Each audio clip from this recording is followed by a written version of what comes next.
Hello everyone, here in this practice we are going to learn how to modify a view. As we learned before, in order to modify a view we can use create or replace command. Here we have two simple practices: modify the view called emp_view40 and include column hire underscore date. In the previous practice we created a view called emp_view40 using this create statement. Create view, and this is the view name, and this is the select statement of the view. As we can see here, we don't have a hire date.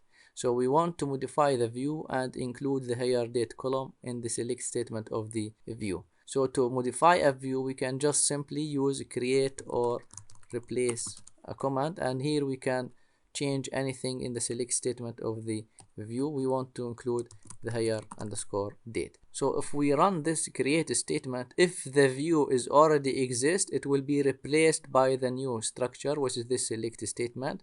If the view does not exist, he will create the view. This is the meaning of create or replace. If the view is already exist, it will be modified by the new select statement. If it does not exist, it will be created. So once finished, run the statement.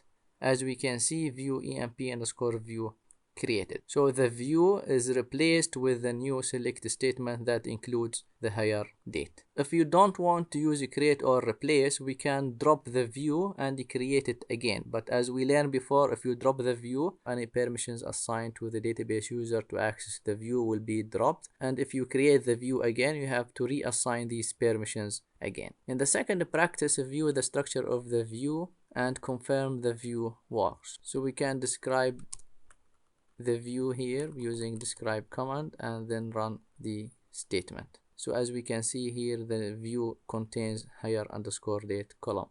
We can select from the view by using select star from emp_view40. Run the select statement, and here we go. So as we can see, this is the employee ID, this is the employee full name, which is the last name concatenated with space concatenated with the first name, and this is the department ID, and this is the hire date of all employees working on department 40. As we can see, we have only one employee. So in this practice we learn how to modify a view using create or replace view command. I hope this video was informative for you, and thank you for watching.